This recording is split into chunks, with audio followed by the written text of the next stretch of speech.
logiciels. Mais Nathalie Loiseau, vous nous dites que c'est une crise de plus et il y en a déjà eu par le passé.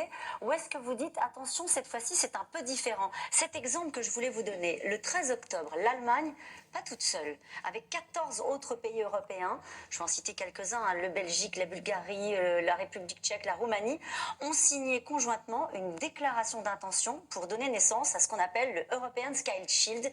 C'est un bouclier antimissile européen. Est-ce que ça va dans le bon sens? C'est plus l'Europe à 27, là, c'est une partie de l'Europe derrière l'Allemagne. C'est une partie de l'Europe avec les États-Unis, avec de la technologie israélienne. C'est un peu contraire au discours que prône Olaf Scholz lui-même sur la souveraineté européenne.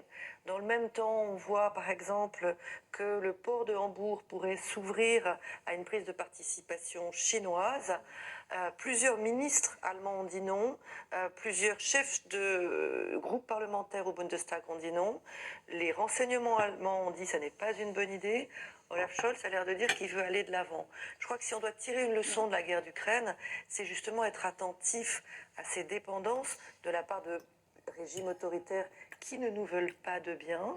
Et là-dessus, il faut aussi que l'Allemagne continue une révolution culturelle, qu'elle a commencé, il faut être honnête, mais qu'elle n'a pas tout à fait Mais si elle ne le terminé. faisait pas cette fois-ci, Nathalie Loiseau, justement parce qu'il y a une fébrilité des épargnants allemands, des Allemands d'une manière générale, est-ce qu'il y a un scénario qui est envisagé d'une Allemagne qui déciderait à un moment donné, non pas de tourner les talons, mais d'assumer ce cavalier seul? Oh, je ne pense pas. On a déjà vu la semaine dernière au Conseil européen que les positions s'étaient rapprochées.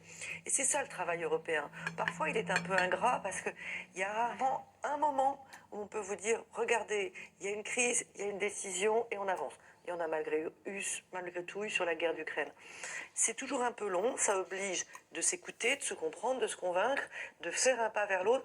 L'Allemagne a fait un pas vers les autres Européens en acceptant qu'on travaille sur des achats de gaz en commun, en acceptant qu'on travaille sur la réforme du marché de l'électricité ou sur un plafonnement du prix du gaz, quelque chose à quoi elle n'était pas favorable au départ, elle a bougé. C'est un peu lent, c'est trop lent, je veux dire mon point de vue. C'est trop lent parce qu'il y a des attentes fortes. Ça veut